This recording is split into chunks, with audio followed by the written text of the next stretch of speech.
공교롭게도 이 회사는 1980년대에 설립이 돼서 그동안 역사적으로 두 차례 적자를 기록했습니다. 그게 2001년과 2013년이고요. 역시 공교롭게도 그때가 서울 수도권에 집을 뭘 샀어도 상당한 수익을 올릴 수 있었던 집값의 최저점, 최바닥과 약간 동일한 시점을 이제 보여주고 있어요. 국내 주택 시장이 침체가 장기화된 시기가 바로 이 현대산업개발이 적자를 내는 시기인 거고, 그러면 그때는 어느 정도 좀 바닥권이라는 생각으로 접근을 해도 되지 않나 하는 거고요. 네. 그러니까 집이라는 집값을 우리가 구성하는 여러 가지 요인들을 밸류에이션 측면에서 주식의 성격도 있고 채권의 성격도 있고 금의 성격도 있는 것 같다. 그리고 이제 금리로 설명하면 이런 설명이 가능하다. 이런 설명을 해주셨는데, 작가님께서 좀 특이한 이력, 그러니까 이제 크레딧 분석 이런 걸 하시다 보니까 그 관점에서도 또 설명할 수 있는 부분들이 있다고요? 네, 맞습니다. 그러니까 사실 채권 시장에서 크레딧은 이제 회사채를 의미하는데요. 그러니까 그로 크레딧 애널리스트는 이제 채권 시장에서 회사채 분석을 담당하고 있고, 기업 분석을 한다는 점에서 이제 주식 애널리스트와 좀 유사하죠. 근데 제가 생각하는 이제 주식 애널리스트와 크레딧 애널리스트의 가장 큰 차이는, 주식 애널리스트는 어쨌든 주가가 오르는 그 기회를 포착하기 위해서 이제 좀 영업이익이 오르는 그런 좀 긍정적인 측면에 좀 더 주목을 해주시는데, 크레딧 애널리스트는 물론 이제 기업의 실적이 좋아져서 회사채 등급이 올라가면 거기서 이제 약간의 이익을 향유를 할 수는 있지만, 가장 최악의 경우는 이제 투자했던 회사가 부도가 나서 원리금을 회수하지 못하는 경우가 가장 최악의 경우거든요. 그래서 이거를 어떻게든 회피해야 되기 때문에 이 회사가 투자했을 때 원리금을 갚을 수 있나라는 부분에 집요하게 그거를 파고들죠. 그러니까 리스크 요인을 되게 크게 계속해서 파고들 수밖에 없고요. 주식을 하는 사람들이 굉장히 희망적인 상황을 더 집중해서 본다면, 크레딧, 그러니까 돈을 빌려준 사람 입장에서는 돈이 떼어 먹으면 안 되니까, 저 회사한테 돈을 빌려줬는데 저 회사가 망해서 못 갚는다고 배째지 않을까, 그 부분을 더 집중적으로 봐야 되기 때문에 더 집중해서 보는 관점이 많이 다른 것 같아요. 맞습니다. 그리고 또 하나 좀 약간 제가 다르게 생각하는 부분은, 이제 주식을 투자하시는 분들은 대부분 이 회사가 구조적인 이익 성장을 하기를 바라시잖아요. 그런 마음으로 장기 투자를 하고 싶어하고, 그런데 회사채 시장에서 이제 발행을 하는 기업들은 대부분 보면은 이익이 이렇게 순환하는 모습을 보입니다. 그러니까 많이 잘 나가면은 꺾이는 때가 와가지고 나빠지고, 또 나빠질 대로 나빠지면 다시 좋아지고. 그러니까 저는 그 차이가 약간 주식시장에 상장된 기업들에 비해서 회사채를 발행하는 기업들은 좀 업력이 오래되고, 업력이 오래된 시클리컬 산업 기업들이 많다 보니까 그런 차이가 있다고 보고요. 네. 그러다 보니 저희는 어떤 회사가 잘 나가면 이게 구조적으로 성장한다기보다는 이제 꺾일 때가 됐구나. 그리고 많이 나빠질 대로 나빠지면 이제 좀 올라올 때 되지 않았나? 네, 좀 이렇게 순환의 개념으로 이제 저희는 좀 많이 그렇게 훈련이 되다 보니까, 그러면 이런 부분도 집값과 좀 산업을 연결을 해서 한번 볼 수 있지 않을까 하는 거예요. 산업을 집값에. 네, 그렇죠. 그러니까 사실 건설업종에 대해서 혹시 또 주식 애널리스트 관점에서 좀 이미지가 어떠한가요? 좀 건설업에 대한 일반적인 그 이미지? 시크리컬하죠. 그러니까 집값에 따라서도 달라지고, 굉장히 좀 어떻게 보면은 그 건설사가 하고 있는 영업 자체가 굉장히 리스크가 큰 업종이기도 하고, 그래서 과거에 저는 이제 2014년, 15년 이때, 지금 우리 네옴시티 그래가지고 사우디 가서 뭔가 엄청난 일이 일어날 것 같지만, 당시에 이제 모 회사 같은 경우에는 사우디에서 정말 고생도 많이 하고 그랬거든요. 네, 그렇죠.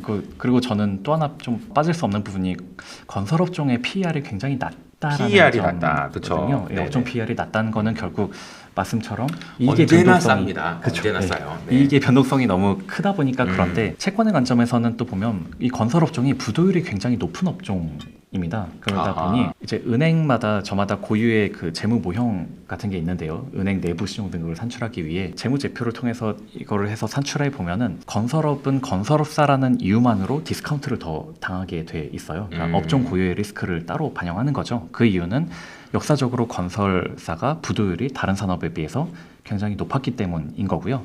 그러면 건설사가 부도율이 높은 이유는 왜냐? 그건 당연히 건설사가 판매하는 물건, 집의 가격이, 이 집값이 만약에 우상향한다면 건설사들의 부도율이 높을 수가 없어요. 이거는 제조업으로 치면은 내가 뭔가 판매하는 물건 가격이 계속 오른다는 건데, 오르면서도 팔린다는 건데, 이건 제조업한테는 완전히 꿈만 같은 이야기인 거죠. 그러니 집값이 우상향한다? 그러면 건설사들의 부도율은 지금보다 훨씬 더 낮았을 거예요, 아마도.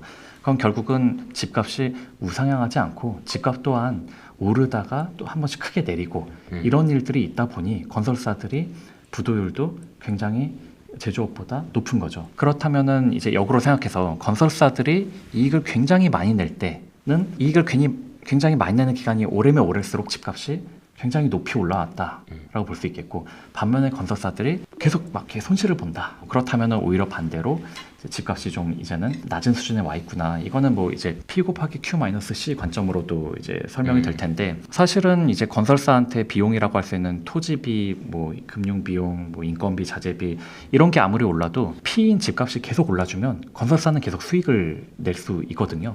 근데 반대로 P라는 집값이 꼬꾸라지면 이제 원가 자체를 못 맞추는 수준이 되면서 건설사가 손실 구간으로 이제 진입을 하게 되는 거죠.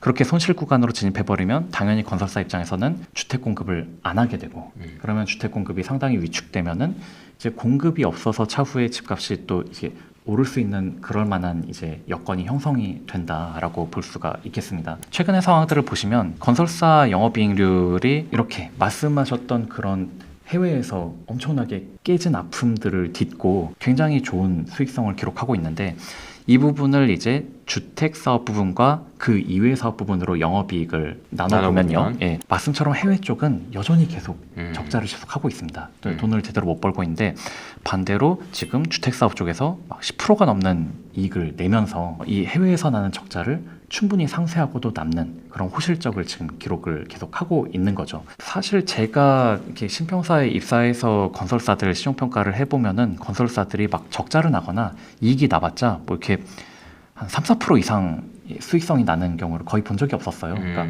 그때가 이제 침체기였던 것이고, 침체기가 오래되면 될수록 집값은 낮아질수록 낮아져서 집을 사기 좋은 타이밍이 됐었는데, 지금은 반대로 집을 지어서 얻을 수 있는 이익이 굉장히 큰, 그러니까 수익성이 높은 시기를 굉장히 오랜 기간 지나다 보니까 그만큼 집값이 추세적으로 계속 올랐던 거고, 예, 그만큼 어떤 고점을 형성을 했다라는 시점으로 볼 수 있는 거죠. 즉 크레딧 애널리스트의 시각에서 보면 야 이거 이제 꺾일 때 됐는데 라는, 이렇게까지 이제 많이 벌었으니 이제 꺾일 때가 됐는데라는 바로 그 우려가 계속 커지는 뭐 그런 시기였다고 볼 수 있겠습니다. 결국은 부동산, 그러니까 건설 업종도 뭐 이런저런 얘기를 하지만 집을 지어서 그걸 팔아서 버는 거니까, 그러니까 건설사가 돈을 이렇게 많이 번다는 얘기는 집을 짓기 위해서 필요한 돈보다 집값이 더 비쌌다라고 이해할 수 있는 거죠.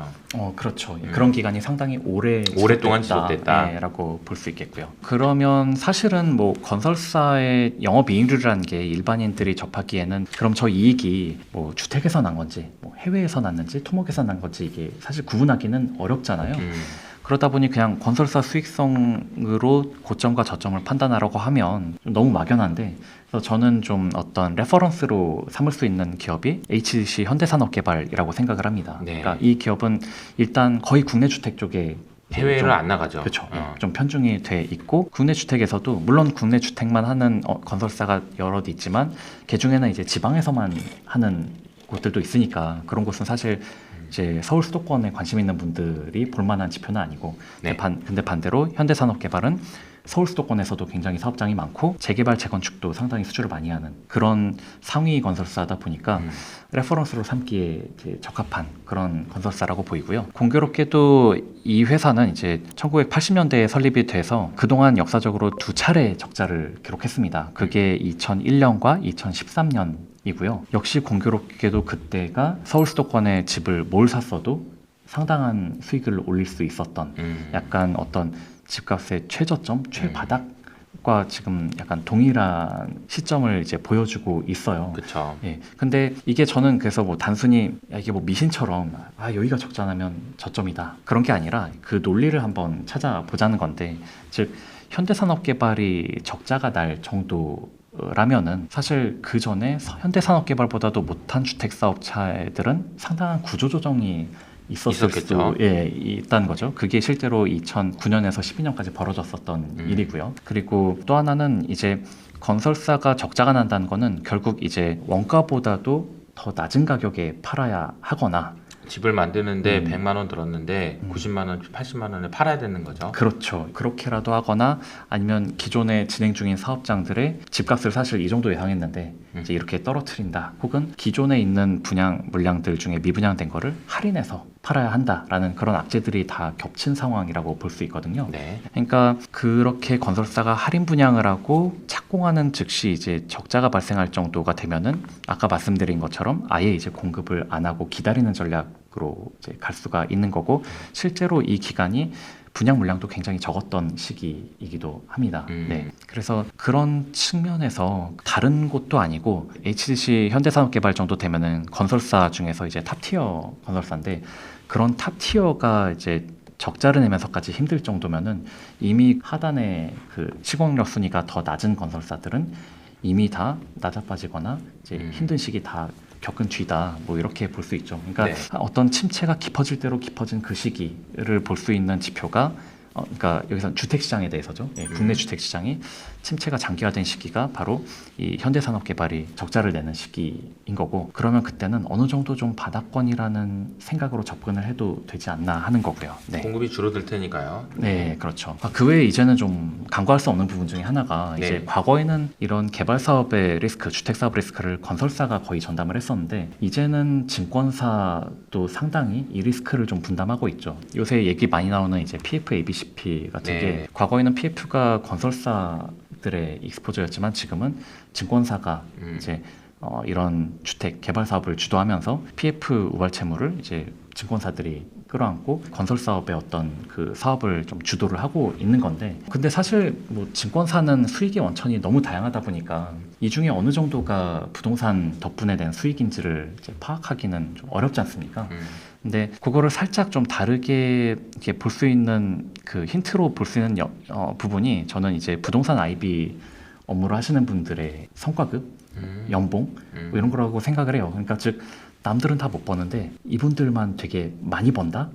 라면은 그 자체가 의심해 봐야 된다는 거죠. 좀 그렇죠. 그것도 이제 제 생각에는 사실 단순히 많이 번다고 거품이라고 할 수는 없죠. 뭐 예를 들어 BTS가 뭐 많이 번다고 해서 BTS가 거품이다라고 할 수는 없는 거잖아요. 그쵸. 그러니까 남들이 안 할 때 내가 리스크 테이킹을 해서 많이 돈을 버는 번다라면은 그거는 뭐 거품이라고 볼 수 없고 그냥 인정할 수 있는 수익인데 근데 그 업무를 하는 사람이 다 같이 엄청나게 많이 번다? 그러니까 즉 남자 아이돌이기만 하면 엄청나게 많이 번다? 이러면 약간 이 업계 전반적으로 이제 거품이 있다고 봐야 하지 않나. 예, 그런 거죠. 아마도 이제 증권사에 계셨으니까 더 이게 체감이 되실 텐데 올해 이제 그 사업 보고서가 나오고 나서 이런 언론사 기사들이 좀 많이 나왔습니다. 작년에 국내 증권사 직원 1인 평균 급여가 이제 뭐 거의 2억에 달해서 뭐 증권사 평균 연봉 2억 시대 뭐 이런 그런 자극적인 제목으로 기사들이 많이 나왔고 평균 연봉이요? 평균이요. 예, 그러니까 저는 글쎄요 이 평균 연봉의 상위권 증권사들은 좀 약간 IB 중심의 어떤 중소형사니까 그럴 수도 있겠다 싶지만 보시면 그 어떤 관리 인력, 후선부서 인력도 많은 이런 대형 증권사들마저도 평균 급여가 1.5억을 훌쩍 뛰어넘는 모습을 보였단 말이에요. 그래서 저는 이 증권사를 다니는 친구들한테 평균이 이 정도면 넌 도대체 얼마를 받는 거냐 좀 너의 나이와 뭐 이런 걸 감안했을 때 뭐 이런 얘기를 하면은 그냥 다들 한숨을 푹푹 쉬면서 내 얘기가 아니다. 너는 오로지 부동산 금융을 하는 사람들의 몫이다. 아하. 평균의 함정에 속지 말아달라. 근데 저는 평균이 이렇게 직원 수가 이렇게 많은데 평균이 그러게요. 적으면 그래도 많이 받지 평균이 꽤 않냐? 많은 거 아니야 했는데도 다들 그냥 한숨 푹푹 쉬면서 부동산 금융이 만들어낸 착시다. 절대 지금 자기도 그런 질문 때문에 너무 스트레스를 받는다는 거예요. 이거 너 좋겠다 뭐 이런 얘기들 막 듣고 이제 하다 보니까요.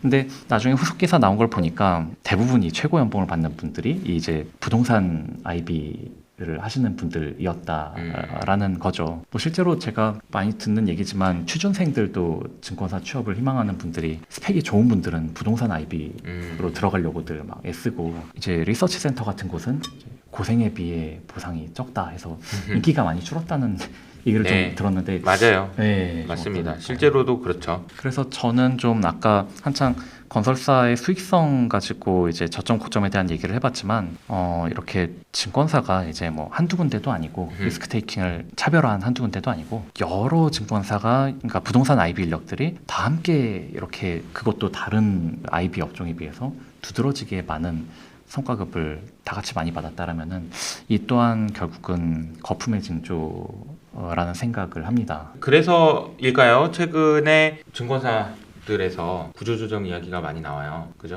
어제도 무슨 뭐 찌라시처럼 이렇게 돌긴 했던데 네. 얼마 몇 명 이렇게 감축하겠다. 어떻게 보면 이게 다 사이클인 것 같다라는 생각도 좀 들긴 하더라고요. 네, 맞습니다. 그러니까 참 뭐 스펙이 좋은 분들이 높은 연봉을 주니까 이제 부동산 IB에 뛰어들고 싶었던 그 욕망은 알겠는데 이게 크레딧의 시각으로 보면 야 이거 위험하다. 이러다 이거 꺾일 텐데라는 시각으로 본다면 글쎄 어떤 인생을 걸기에 좀 위험했던 시기가 아닌가. 그리고 지금 이게 부동산 시장이 꺾이면서 벌써부터 지금 보상이 너무 셌던 부분부터 지금 약간 구조조정이 좀 시작되고 있는 시점이 아닌가 싶습니다. 네.